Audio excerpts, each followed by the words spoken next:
Caríssimos participantes do meu canal do YouTube, o breve vídeo que subirei hoje é sobre malícia e emoções. Eu farei aqui o papel do professor leitor, que era algo muito comum na Idade Média, uma idade em que a dialética, como ciência do trivium, predominava nas grandes universidades, e partia-se do pressuposto de que a lexio, a leitura, era o primeiro passo para a aquisição da ciência. Então, lia-se antes de tudo o texto, essa leitura suscitava questões, e das questões partia-se para as disputas dialéticas a respeito dos pontos mais obscuros do texto.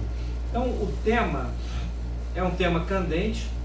A malícia, nós sabemos que é o estado mental em que a vontade do homem elege o mal sob algum aspecto de bem, mas com grande culpa, porque não há uma ignorância insuperável. Então, o pecado do malicioso, o vício do malicioso, ele é gravíssimo e afeta as emoções. A tradição cristã católica nos diz que há três grandes fontes universais disto a que chamamos pecado, que é um tropeço existencial. Uma delas é a ignorância, a outra delas são as fraquezas, ou seja, as emoções, paixões, e por fim a malícia. Pois muito bem, eu começo por ler um trechinho do meu Cosmogonia da Desordem. Na página 484 há um breve texto intitulado, A Ciência da Malícia. No comentário às sentenças de Pedro Lombardo, Santo Tomás de Aquino define o pecado de malícia como o pecado ex electione, ou seja, por eleição livre, ex industria, ou seja, de maneira premeditada, e por fim, ex certa scientia, com certa ciência do fim que se busca na ação. Em resumo, o malicioso, dois pontos, elege livremente o mal, ou seja, no próprio exercício da liberdade, ele a corrompe. Ora, sendo a vontade o apetite intelectivo do bem, a eleição do mal significa que o malicioso, para chegar a tal ponto psicologicamente dramático, sofre de patologia proveniente de um defeito na vontade. No latim escolástico, ex defecto voluntatis. Para ele, peca ele, portanto, ex electione, por livre escolha. E aqui vale fazer um parêntese para dizer o seguinte: o mal não é em si mesmo objeto dos nossos apetites. Nenhuma criatura dotada de inteligência e vontade elege o mal enquanto mal. Elege sim o mal sob uma certa razão de bem. Então, no homem, o pecado de malícia é gravíssimo, ele afeta as emoções, como nós veremos, de maneira, digamos assim, verdadeiramente assombrosa, porém, ainda não é no homem, até o fim da sua vida, um estado definitivo.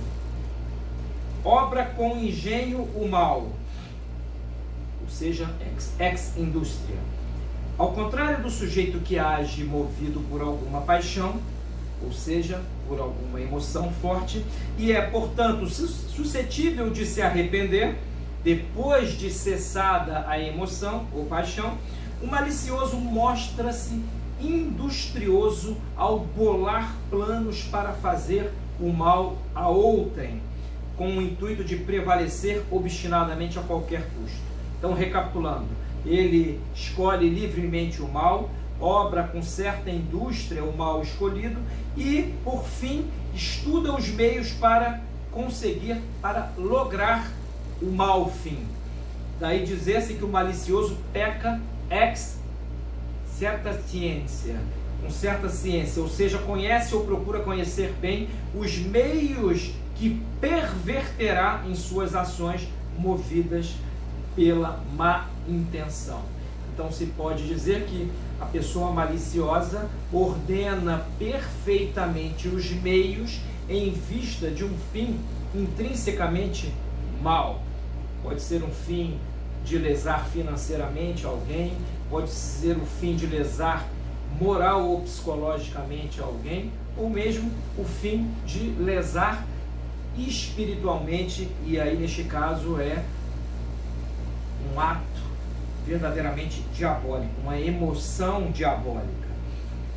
É necessário desenvolver hábitos maus para chegar a este ponto, pois ninguém se torna malicioso por encanto, na medida em que a malícia dá à vontade certa connaturalidade com o mal, e isto leva tempo, algum tempo, para tornar-se realidade.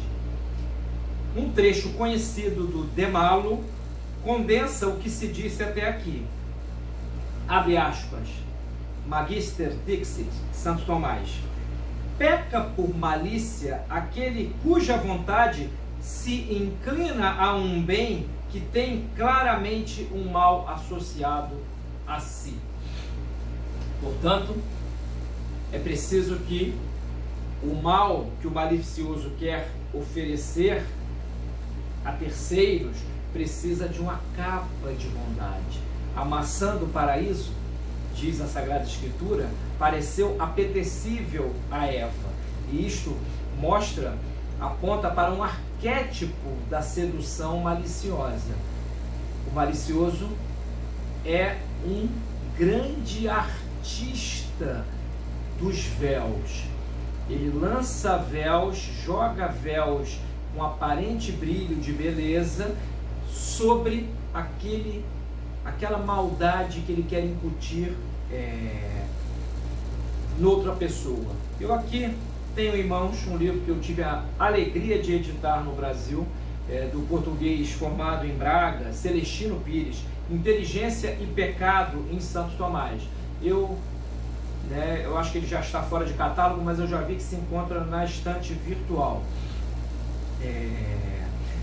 E vale dizer o seguinte: em se tratando de inteligências finitas como a humana, sempre há uma possibilidade de falha. Só um intelecto infinito poderia ser infalível. Então, com relação à pecabilidade e erro, diz o Celestino Pires que Santo Tomás põe várias vezes o problema da possibilidade do pecado dos anjos, que não é o dos homens, na sua obra.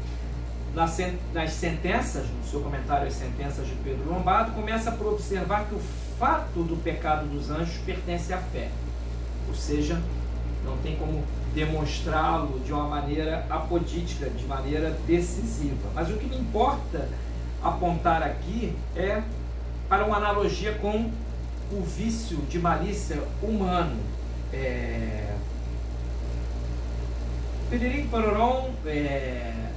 O erro de eleição é necessário para a possibilidade do pecado de malícia. Não é um erro sobre o objeto próprio da inteligência. Isso é impossível numa inteligência intuitiva como a angélica. Então, Santo Tomás, partindo desse pressuposto, diz que em toda malícia há, antes de um erro de deliberação da inteligência, há um certo defeito da vontade. Embora no ato, quando o ato se consuma, a inteligência e a vontade estejam irmanadas.